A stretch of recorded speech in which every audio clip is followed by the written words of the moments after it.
সেরা স্বাদের নরম তুলতুলে দুধ পাকন পিঠা। আসসালামু আলাইকুম everyone, welcome back to my channel. খুব সহজে তৈরি করে দেখাবো দুধ পাকন পিঠা।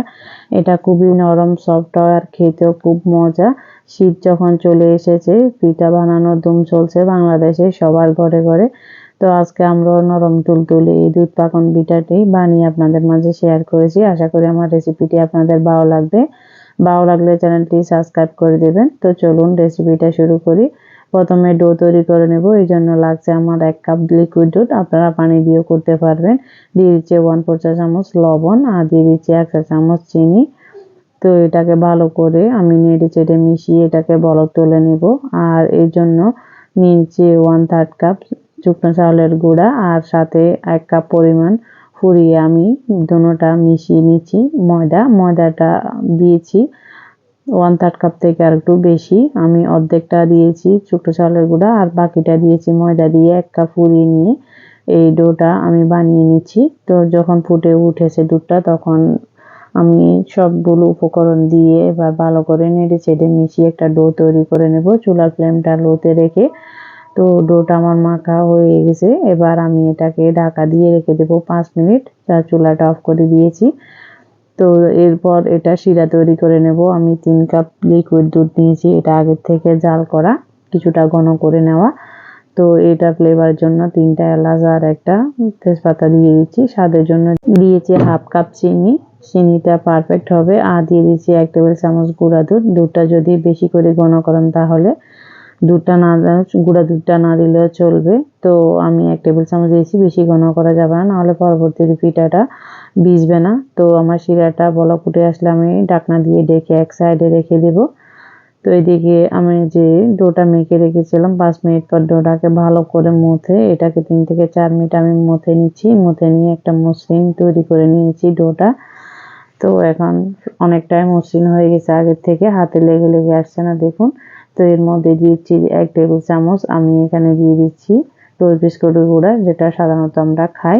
মিডিয়াম সাইজের একটা ডিম নিয়ে ভালো করে ফেটিয়ে নিচ্ছি কুসুম সহ। তো এখান থেকে বেশ অর্ধেকটা আমি দিয়ে দিয়েছি, যেহেতু আমার ডোটা কিছুটা শক্ত হয়েছে। আপনাদের যদি খুবই সফট হয় তাহলে অর্ধেকটা দিবেন, আর যদি শক্ত হয় তাহলে আর একটু বাড়িয়ে দিবেন। তবে পুরা ডিমটা লাগবে না, আর ডিমটা স্কিপ করাও যাবে না। তো আমি ডিমটা ভালো করে মেখে এবার 1 চা চামচ দিয়ে দিচ্ছি ঘি। আপনারা চাইলে এখানে বাটারও দিতে পারবেন। তো আমি কিছুক্ষণ মধ্যে আবারও আর 1 চা চামচ দিয়ে দিচ্ছি ঘি। দিয়ে ভালো করে মথে এটাকে মসৃণ একটা ডো তৈরি করে নিচ্ছি। তো আমার ডোটা পারফেক্ট হয়েছে কিনা বোঝার জন্য কিছুটা টুকরা হাতে নিয়ে আমি ভালো করে গোল করে নিচ্ছি, যাতে মসৃণ হয়। মসৃণ যদি হয় তাহলে বুঝবেন যে আপনার মথাটা পারফেক্ট হয়েছে। তো এই দেখুন আমি প্রায় 8 থেকে 10 মিনিট পর মথা হয়েছে আগের থেকে পর পর্যন্ত।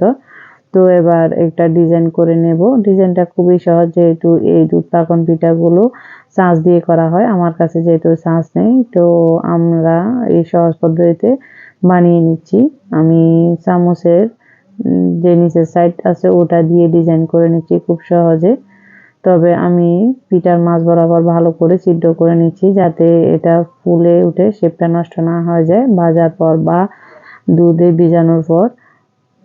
তো এরপর আমি 2টা ডিজাইন করছি, একটা পাতা আর আরেকটা দিয়ে দিচ্ছি ফুল। তো আপনারা আপনাদের পছন্দ মতো যে কোনো ডিজাইনটা করে নিতে পারবেন। তবে ডিজাইনটা একটু গাঢ় করে করবেন, যাতে এটা ভাজার পর ফুলে যাবে, আবার দুধে ভেজানোর পরও ফুলে যাবে। তো আমি এভাবে সবগুলো করে নিয়েছি। তবে আমার ফুলগুলো যদি আমি মাঝ বরাবর ছিদ্রটা করে দিতাম তাহলে আর একটু ভালো হতো, শেপটা আরো সুন্দর হতো দুধে ভেজানোর পর। তো আপনারা মাঝ বরাবর আর একটু ছিদ্র করে দেবেন। তো আমি একটা প্যানে তেল গরম করে দিয়েছি। চুলার ফ্লেমটা মিডিয়াম লোর মাঝামাঝি রেখে সবগুলো পিঠা দিয়ে দিয়েছি। যখন পিঠাগুলো নিচ থেকে ভেসে উপরে ফুলে উঠেছে তখন আমি উল্টাচ্ছি। এর আগে আমি কিন্তু হাত দিয়ে স্পর্শ করিনি, পিঠাগুলো ভেঙে যাবার ভয়ে। তো এবার চুলার ফ্লেম বাড়ানো কমানো যাবে না, একই সিস্টেমে আমি অনেকক্ষণ ভেজে এটাকে গোল্ডেন ব্রাউন করে নিয়ে এবার উঠিয়ে নিচ্ছি। আপনারা এরকম করবেন, একদম হাই হিটেও ভাজবেন না, একবার লোতেও ভাজবেন না, তাহলে পিঠাগুলো শিরা দেওয়ার পর ভিজবে না বা ফুলবে না, বা এটা ভিতরে শিরাটা ঢুকবে না। এই জন্য চুলার ফ্লেমটা একই রাখতে হবে। তো আমার এখন পিঠাটা কুসুম গরম, আর আমার দুধটা যেহেতু আগের থেকে জাল করা, এটাও এখন কুসুম গরম আছে। তারপরও আমি আর একটু গরম করে নিয়েছি, হালকা 2 মিনিটের মতো গরম করে। শুধু প্যানটা গরম হয়ে আসলে এবার আমি দিয়ে দিচ্ছি পিঠাগুলো কুসুম গরম, দুধটাও কুসুম গরম আছে। তো এবার ঢাকা দিয়ে আমি 1.5 ঘন্টার জন্য রেখে দিচ্ছি। এটা সাধারণত রাতে পিঠাটা ভিজিয়ে সকালে খাওয়া হয়। আমার যেহেতু ভিডিও করব এই জন্য তাড়া আছে, আমি 1.5 ঘন্টা পরে দেখিয়ে দিচ্ছি। অনেকটাই ফুলে গেছে, কালারটাও চেঞ্জ হয়ে আসছে দেখুন। তো এটা যখন 4 থেকে 5 ঘন্টা বা 7 ঘন্টা যখন করবেন তখন পিঠাটা একদম সাদা আরো ফুলে দ্বিগুণ হবে। তো একটা পিঠা আমি ভেঙে শেয়ার করতেছি, ভিতরটা কেমন হয়েছে আপনারা নিজ চোখেই দেখুন। আর যদি কোথাও রেসিপিটি একটু ভালো লেগে থাকে প্লিজ চ্যানেলটি সাবস্ক্রাইব করে রাখবেন, বেশি বেশি ফ্রেন্ডস এবং ফ্যামিলির সাথে শেয়ার করবেন। আজ এই পর্যন্ত, ভালো থাকুন, সুস্থ থাকুন, দেখা হবে অন্য কোনো রেসিপি নিয়ে। আল্লাহ হাফেজ।